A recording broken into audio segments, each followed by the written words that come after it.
이 시간 하나님께서 주시는 말씀은 누가복음 17장 5절에서 10절까지의 말씀입니다. 신약 124쪽입니다. 사도들이 주께 여짜오되 우리에게 믿음을 더하소서 하니 주께서 이르시되 너희에게 겨자씨 하나일 만한 믿음이 있었더라면 이 뽕나무더러 뿌리가 뽑혀 바다에 심겨라 하였을 것이요 그것이 너희에게 순종하였으리라. 너희 중 누구에게 밭을 갈거나 양을 치거나 하는 종이 있어 밭에서 돌아오면 그더러 곧 와 앉아서 먹으라 말할 자가 있느냐. 도리어 그더러 내 먹을 것을 준비하고 띠를 띠고 내가 먹고 마시는 동안에 수종 들고 너는 그 후에 먹고 마시라 하지 않겠느냐. 명한 대로 하였다고 종에게 감사하겠느냐.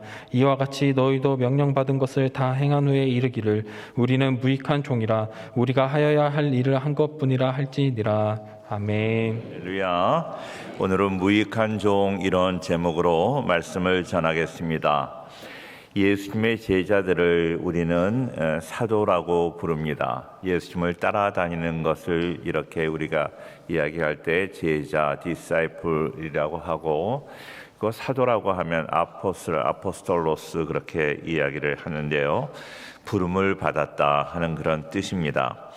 그들은 예수님을 믿고 예수님을 따르는 사람들이었고요. 자기가 가지고 있었던 직업이나 재산들을 다 내려놓고 버리고 예수님을 주님이라고, 예수님을 그냥 예수님 선생님 부르지 않고 주님이라고, 나의 주인이라고 부르면서 예수님께 소망을 두는 그런 사람들이었습니다.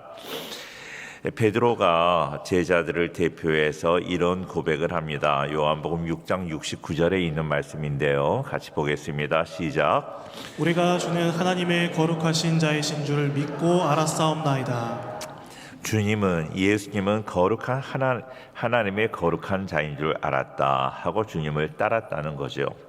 참 귀한 신앙의 고백입니다. 그들은 지금 예수님께 오늘 본문에서 믿음을 더 달라고, 더욱더 큰 믿음을 달라고 요구하고 있습니다.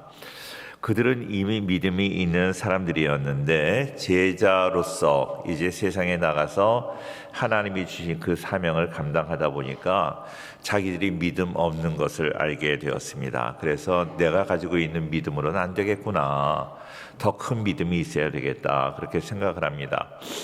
우리가 어떤 일을 하기 전에는 그 일을 하는 사람들이 못마땅한 거예요. 그래서 내가 그 자리에 가면 내가 더 일을 잘해야지, 뭐 이렇게 해야지 저렇게 해야지. 예를 든다면 제가 신학교를 이제 하나님의 부름을 받았어요. 그래서 이제 신학교를 다니면서 이렇게 보니까 목사님들이 목회를 더 잘했으면 좋겠다, 내가 목사가 되면 저렇게는 안 해 하고 생각을 했는데 막상 목사가 되고 보니까요, 목회하는 게 얼마나 어려운지 몰라요. 그동안에 정말로 교만한 마음으로 그런 생각을 했다, 이런 생각이 들어요. 예수님의 제자들도 내가 제자가 되면 그렇게 안 하겠다, 내가 일을 잘해야 되겠다 생각을 했는데 막상 제자가 되고 보니까 일을 하기가 너무 버거운 거예요. 제자 일이 너무 무거운 거예요. 나를 따르려거든 자기 십자가를 지고 자기를 부인하고 자기 십자가를 지고 나를 따를 것이니라, 그렇게 말씀하셨는데 나를 부인하는 것도 너무 어렵고 자기 십자가를 지는 것도 너무 어려웠다 하는 거예요.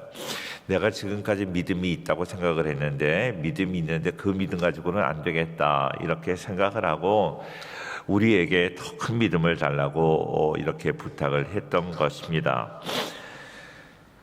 우리 성도님들, 우리도 마찬가지잖아요. 우리가 이 세상에서 살다 보면 세상이 만만치 않잖아요. 우리가 믿음이 있다, 이 정도면 된다 생각을 했는데 세상에 나가 보니까 날마다 실수하고 넘어지고 좌절하고 범죄하고 그랬다는 것이죠. 그래서 믿음을 더 달라고 지금 예수님의 제자들이 예수님께 부탁을 하는 것입니다. 그런데 예수님께서는 더 큰 믿음을 달라고 부탁을 했는데 예수님의 관점은 조금 달랐다 하는 것입니다. 이런 배경에서 오늘 말씀이 전개가 되는데, 예수님이 원래 우리에게 요구하시는 그 믿음은 어떤 믿음인가? 첫째로 생명 있는 믿음이다. 믿음이 생명이 있어야 된다 하는 것이죠. 6절 말씀을 보겠습니다. 6절을 봅니다. 시작. 주께서 이르시되 너에게 겨자씨 하나를 만한 믿음이 있었더라면 이 뽕나무더러 뿌리가 뽑혀 바다에 심기어라 하였을 것이요 그것이 너희에게 순종하였으리라.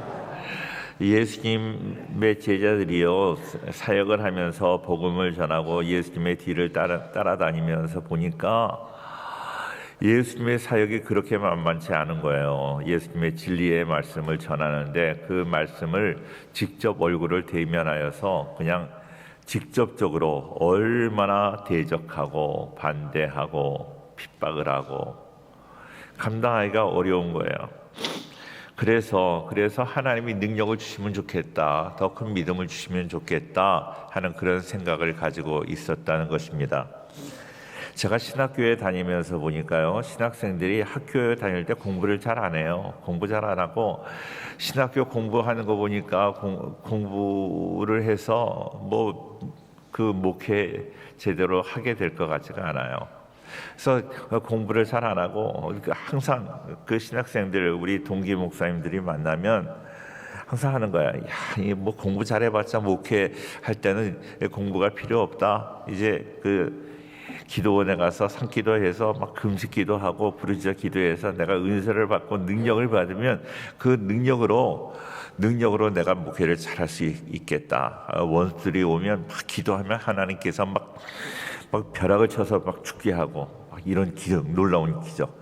그러면 믿는 사람들이 막 많이 돌아오고 막 이런 환상에 빠져 있는 것입니다. 절대로 그런 일이 없습니다. 지금까지 그런 일 일어나지도 않았고 앞으로도 일어나지 않습니다. 자, 분명히 기억하세요. 예수님은 오늘 본문에 뭐라고 말씀하세요? 너희에게 겨자씨의 하나를 만난 믿음이 있으면 좋겠다는 거예요. 겨자씨 믿음. 겨자씨는 이스라엘에서 가장 작은 씨로 그렇게 생각이 됐습니다. 겨자씨 하나만한 믿음, 그러니까 가장 작은 믿음이라도 그런 믿음이 있으면 좋겠다 하는 거야. 하나님이 원하시는 믿음은 크고 작은 것이 아니라 질적인 것, 퀄리티가 더 좋아야 되겠다 하는 것입니다. 학문적으로 겨자씨보다 더 작은 씨가 있는데 그거는 편백입니다. 편백. 먼지 같아서 잘 보이지 않는데요. 참 사람들이 거짓말을 잘하는 것은 뭔가 하면 편백씨도 보입니다. 그리고 겨자씨도 보입니다. 그런데 이스라엘에 가면요, 겨자씨가 안 보인다는 거예요. 안 보이고 겨자씨를 보려고 눈에 가까이 갖다 대면 콧김에 그 씨가 날아간다는 거예요. 그래서 제가 이스라엘에 가서 겨자씨 하나를 진짜 갖다 놨어요. 눈에 보입니다. 아무리 가깝게 가도 콧김에 안 날아가요. 흥흥 해도 안 날아가. 그러니까 그런 줄 아셔야 돼요. 자, 그러니까 겨자씨가 보이는데 가장 작은 씨예요. 제가 어려서 채송화를 키웠거든요. 채송화 씨 까만 작은 알갱이, 그것보다 조금 더 작은 것 같아요. 그게 겨자씨예요. 자, 그래서 가장 작은 것을 이야기할 때 겨자씨 같다, 그렇게 이야기를 하는 그런 이스라엘의 많은 이야기들이 있습니다. 자, 겨자씨에 대한 이야기가 오늘 본문뿐만 아니라 마태복음 13장에도 있습니다. 31절 또 비유를 들어 이르시되 천국은 마치 사람이 자기 밭에 갖다 심은 겨자씨 하나를 같으니. 32절 같이 봅니다. 시작. 이는 모든 씨보다 작은 것이로되 자란 후에는 풀보다 커서 나무가 되매 공중의 새들이 와서 그 가지에 깃들이느니라. 겨자씨를 작은 씨라고 오늘 마태복음에서 소개를 하는데요. 실제로 겨자씨 700개 정도를 모으면 1g이 될 정도로 아주 작고 가벼운 씨앗입니다. 그런데 그 씨가 겨자씨 나무가 다 자란 후에는 풀보다 커서 그랬어요. 풀보다 커서. 개역 성경에는 나물보다 커서 그랬어요. 나물이다, 풀이다. 그렇게 이야기를 하는 것은 뭔가 하면 이 겨자 나무는 그냥 아름드리 나무가 아니라 채소라는 거예요. 채소과 풀이라는 거예요. 그러니까 그 나무가 풀처럼 나와서 점점 자라는데 숲처럼 올라옵니다. 그러니까 그게 아름드리 나무가 아니에요. 이런 그 풀같이 올라가는데 풀이 숲이 되는 거예요. 그러면서 몇 미터 정도 되는 거 하면 4미터까지 자란대. 4미터. 4미터가 되니까 엄청 큰 거죠. 엄청 큽니다. 이 겨자씨 한 알이 이렇게 높게 숲을 이룬다 하는 것입니다. 자, 그런데 예수님이 의도하신 그 목적은 뭡니까? 눈에 보이지도 않을 정도로 작은 겨자씨라 할지라도 그만한 믿음이 있다면 너희가 숲을 이루게 된다. 큰 역사를 이루게 된다는 거야. 왜 그럴까요? 겨자씨가 작지만 숲을 이루게 되는 그 이유가 뭘까요? 그거는 그 안에, 그 씨드 안에 생명이 있다는 거야. 살아있다는 거야. 살아있으면 역사가 있는 거예요. 우리 기독교 선교회도요. 기독교 선교회도 살아있기 때문에, 복음이 살아있기 때문에, 이 복음은, 너희가 믿는 믿음은 하나님의, 너희에게 구원을 주시는 하나님의 능력이 됩니다. 두나미스. 하나님의 능력이 된다. 살아있다는 거야. 그렇기 때문에 우리가 복음을 전하는데, 우리 한국에도 기독교 개신교 복음이 들어왔어요. 맨 처음 들어온 토마스 선교사는 순교를 당하고 그랬지만 정말로 놀라운 역사가 일어나게 됐습니다. 우리 교회에서, 제가 교회를 부임해서 얼마 되지 않아 네팔에 선교사를 파송하고, 그 우리 교회에서 청년들과 장년들이 같이 아우리치를 갔어요. 제가 그때만 해도 젊어서 아우리치를 가서 막 되지도 않는 말을 가지고 막 복음을 전하고 Do you know Jesus Christ 막 물어보고, 뭐 예수님은 우리의 소망이 되시고 뭐 생명이 되시고 이렇게 복음을 전했는데, 복음을 듣는 사람마다 다 예수 믿겠다고 작정을 했어요. 그런데 그 마을에 어떤 그 나이 많은 사람이 저에게 와서 이야기를 해요. 우리 다 예수 믿고 싶다. 우리 다 하나님 믿고 싶은데 이 지역에 교회가 없다. 그 이야기를 하는 거예요. 그 이야기를 듣고, 아, 그러냐? 그러면 교회를 우리가 개척하겠다. 같이 가셨던 권사님에게 매달 얼마씩 내서 여기 교역자 사례비를 주어라. 그리고 거기 렌트비를 어떻게 우리가 좀 마련하겠다. 그래가지고 그 자리에서 교회를 개척하게 되었어요. 그리고 아멘은 조금 이따 하세요. 그리고 이제 돌아와서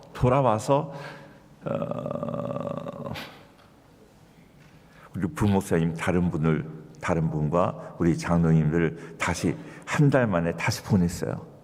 다시 보내서 개척 예배를 드렸어요. 근데 개척 예배를 드리고 난 다음에 그 교회가 막 부흥이 돼서 지금 얘기는 잘 못 들었어요.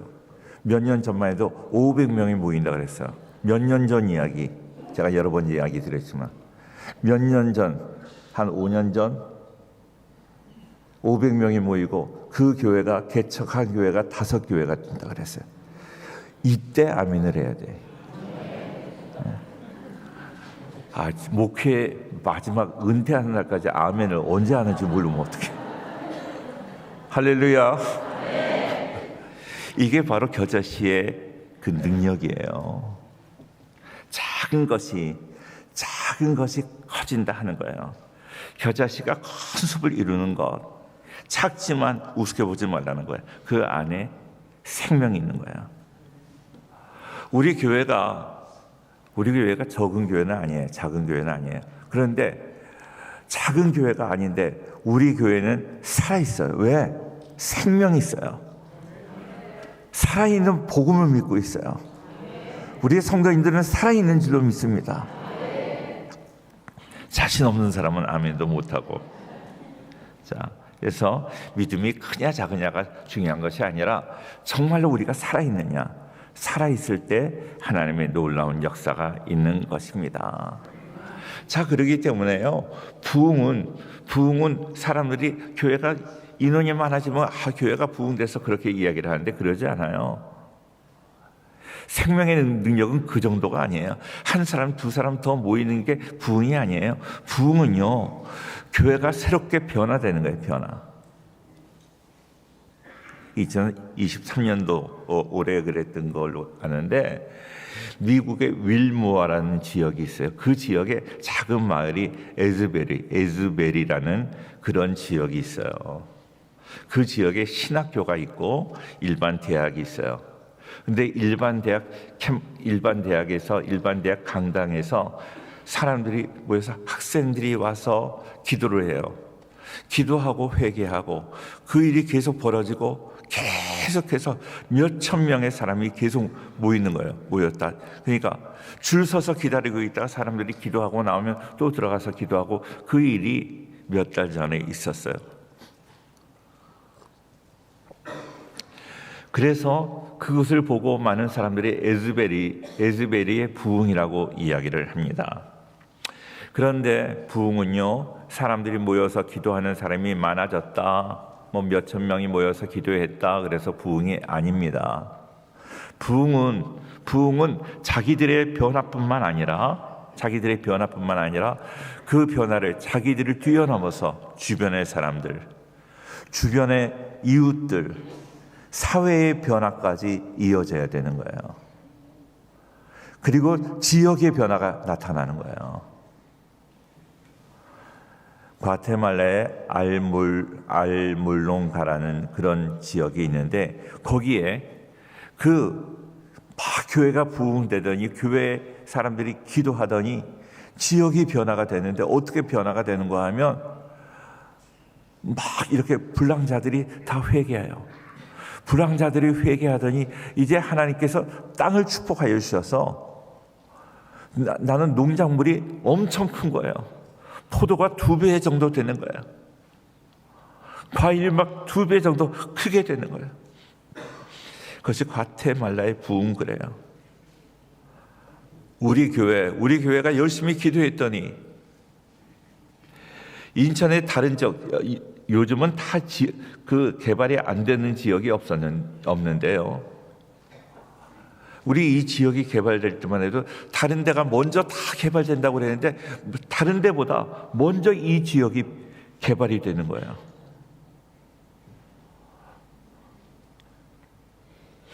우리 교회가 비전 센터를 건축할 때 땅을 팠어요. 기초를 세우기 위해서. 몇 달 걸렸어요. 계속 땅을 팠어요. 그때 우리 성도님들에게 땅을 파고 기초를 할 때, 그때가 그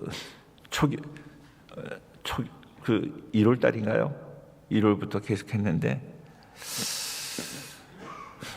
그때 비가 안 와야 돼요. 비 오지 않게 위해서 기도해 달라고 그랬어요. 몇 달 동안 계속 비가 오지 않았어요. 그래서 매스컴에서는 지금 이렇게 너무나 가물어서 문제가 많다, 가물었다, 그게 뉴스의 화두였어요. 근데 그때마다 내가 마음이 괴로웠어요. 야, 기도를 그만두라 그럴까. 계속 비가 안 왔어요. 기초를 다 파고 난 다음에 비를 내려주셨어요. 이게 진정한 부흥이에요. 이 지역에 제가 교회를 이제 은퇴한다 그러니까 저희 신학교 동기들이 마지막으로 송영교회 와서 이제 동기 모임을 하자 그래서 지난주인가요? 모였어요. 근데 우리 교회가 바뀐 걸 보고 어디로 들어와야 될지 모르는 거예요. 여기가 송영교회 맞냐? 맞다. 왜 이렇게 달라졌냐? 교회가 부흥을 경험했다. 이때 아멘을 해야 돼. 할렐루야. 우리 성도님들, 생명이 있으면 달라지는 거야. 생명 있는 믿음을 가지고 하나님의 놀라운 역사를 경험하는 우리 모두가 되기를 주의 이름으로 축원합니다. 두 번째로 그 능력이 있어야 됩니다. 6절을 아까 보았는데요. 한 번 더 봅니다. 6절을 보는데 아까는 겨자씨에 대해서 우리가 포인트를 두었다면 지금은 뽕나무에 대해서 포인트를 두고 읽겠습니다. 시작. 주께서 이르시되 너희에게 겨자씨 하나일 만한 믿음이 있었더라면 이 뽕나무더러 뿌리가 뽑혀 바다에 심기어라 하였을 것이요 그것이 너희에게 순종하였으리라. 성경에 뽕나무가 많이 나오잖아요. 뽕나무가 많이 나오는데요. 삭개오 이야기가 아니라 뽕나무가 어떤 나무인가 하고 오늘 제가 말씀을 준비하면서 구글이나 네이버로 검색을 했어요. 그랬더니 뽕나무 치면요, 고혈압에 좋다. 부기가 잘 빠진다. 몸에 건강식품, 한약 재료, 약 재료로 뽕나무가 얼마나 많이 나오는지 몰라요. 왜 그럴까요? 그 뿌리가 기후와 토질과 지하수와 환경 요건에 대해서 의해서 많이 달라지긴 하지만 땅속으로 뿌리가 4m 정도, 옆으로 5m 정도 퍼지는 거예요. 옆으로도 5m 정도 퍼지고 거기에 잔뿌리가 또 많이 있고 밑으로도 4m, 5m, 그리고 보통 크기가 한 15m까지 자란다고 해요. 수명이 600년이에요. 이건 어떤 얘기를 하도 놀라지 않는 우리 성인교회. 자, 그러니까 그 나무는요 절대 뽑히지 않아요. 태풍 불어도 절대 뽑히지 않아요. 어떤 바람이 불어도 뽑히지 않는 나무. 그러면 그 나무를 어떻게 뽑아야 되나? 사람이 기계를 가지고 뽑아야 뽑을 수 있는 나무예요. 절대로 뽑히지 않는 나무입니다. 단단한 나무입니다. 그런데 오늘 예수님께서 뭐라고 말씀하세요? 그 겨자씨 하나만한 믿음이 있다면 뽕나무더러 명하여 뿌리가 뽑혀 바다에 심기라고 말하면 그대로 된다는 거예요. 이해가 안 되죠? 가장 작은 믿음만 있다면 이 뽕나무 이제 바다에 가서 심겨져라 그러면 그렇게 된다는 거예요. 하나님이 능력으로 역사하시겠다는 거예요. 우리의 그 작은 믿음만 있다면 우리에게 놀라운 역사가 나타날 줄로 믿습니다. 절대 뽑히지 않는 것들이 많아요. 그죠? 우리 주변에 내 안에 더러운 그런 생각들, 죄악된 것들 아무리 없애려고 해도 안 없어지죠. 그죠? 교만한 거. 제가 우리 교회를 위해서 지금 22년, 제가 부목사까지 하면 만 30년 사역을 하는데 그동안 아무리 기도해도 안 되는 거 있어요. 안 되는 거. 성경에 잘 안 뽑히는 거를 뭐라 그래요? 쓴뿌리라 그래요. 쓴뿌리. 그런데 오늘 이 뽕나무 뿌리가 뽑힌다는 거예요. 절대 안 뽑히는, 뿌리가 5m씩, 4m, 5m씩 양옆으로 깊이로 이사가고 절대 뽑히지 않는 그 뽕나무 뿌리가 뽑힌다는 거예요. 뽑힌다. 쓴뿌리가 뽑히는 거예요. 내가 작은 믿음, 겨자씨만한 믿음만 가지고 하나님께 기도하고 선포하면 절대로 뽑히지 않았던 이 마음의 미움과 시기와 질투와 무기력과 내면의 모든 죄악들이 다 뽑혀지는 그 은혜가 있기를 주의 이름으로 축원합니다. 뽕나무는 그래서 뽕나무예요. 단단합니다. 단단해서 그 삭개오가 올라가도 절대 부러지지 않았어요. 이것이 바로 믿음이에요.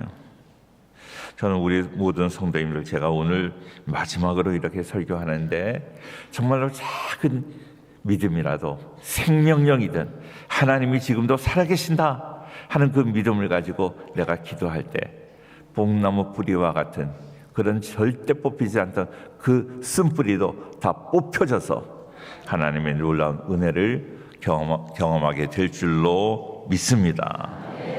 세 번째로 겸손이 있는 믿음을 예수님이 원하십니다. 7절 말씀 볼게요. 7절입니다. 시작. 너희 중 누구에게 밭을 갈거나 양을 치거나 하는 종이 있어 밭에서 돌아오면 그더러 곧 와 앉아서 먹으러 말할 자가 있느냐. 자, 무슨 말씀인가 하면 우리 집에서 일하는 종이 노예가 아침부터 저녁까지 밭에 가서 열심히 일해요. 너무나 피곤하게 일해요. 피곤한 몸으로 돌아왔어요. 그런데 돌아왔는데 주인이 또 일을 시키는 거예요. 저녁 밥상 차려라. 밥 먹고 나서 설거지 해라. 야, 청소 좀 해라. 계속 일을 시켜요. 미안해서 일을 안 시키는 주인이 있겠느냐? 없다는 거예요. 그래도 살해도 받지 못하고 그렇게 일해도 묵묵하게 일해야 된다 하는 것입니다. 10절 말씀을 계속 볼게요. 10절 한번 보여주시면요, 같이 한번 읽을게요. 시작. 이와 같이 너희도 명령받은 것을 다 행한 후에 이르기를 우리는 무익한 종이라 우리가 하여야 할 일을 한 것뿐이라 할지니라. 하나님 앞에 일하는 사람들, 하나님의 부름받고 하나님께 충성을 하는 사람들, 이와 같이 일해야 된다는 거예요. 다 하나님께 충성을 다하고 난 다음에 나는 무익한 종입니다. 내가 한 것 아닙니다. 당연한 것입니다. 내가 한 것 뭐 있습니까? 하고 말해야 된다 하는 것입니다. 저는 오늘 이렇게 만 22년 부교육자 생활까지 만 30년 송영교회를 위해서 제가 목회를 했습니다. 너무나 행복한 시간이었고 감사한 시간이었어요. 우리 성도님들은 이 부족한 사람이 목회했기 때문에 조금 손해가 되고 어려울 수 있었지만, 그래서 제가 너무나 송구스럽습니다. 이제 그러나 하나님께서 저보다 훨씬 더 훌륭하신 그런 목사님을 이미 예비해 놓으신 줄로 믿습니다. 목사님 오셔서 신앙생활에 승리하시기를 바라고, 저는 오늘 나와 있는 무익한 종이라고 고백하는 것처럼 그런 고백을 하면서 그냥 이제 목회를 내려놓으려고 합니다. 제가 한 것 아무것도 없습니다. 하나님이 다 이루셨고 죄송한 것밖에 없습니다. 우리 성도님들에게는 제가 사랑의 빚을 진 것밖에 없어요. 너무나 사랑을 많이 받았고 제가 해드린 건 너무 없어서 너무나 송구스럽고 죄송합니다. 그런데 요한계시록에 보면 가장 아름다운 모습이 있어요. 어떤 모습인가 하면 충성하고 하늘나라에 온 사람들에게 하나님이 다 이렇게 상급을 주세요. 면류관을 주세요. 그런데 면류관을 받고 그 성도들이 면류관을 받고 그 면류관을 벗어서 한 그런 찬양이 있잖아요. 그 찬양이 바로 이 내용이에요. 면류관을 벗어서 하나님께 다시 드리는 거예요. 나는 면류관 받을 자격이 없습니다. 이 면류관을 받을 자격은 하나님밖에 없습니다 하고 다시 면류관을 받아서 하나님께 드리며 고백하는 고백이 요한계시록 4장 11절 말씀입니다. 같이 보겠습니다. 다 같이 시작. 우리 주 하나님이여, 영광과 존귀와 권능을 받으시는 것이 합당하오니 주께서 만물을 지으신지라 만물이 주의 뜻대로 있었고 또 지으심을 받았나이다 하더라. 내가 면류관을 받을 자격이 하나도 없습니다.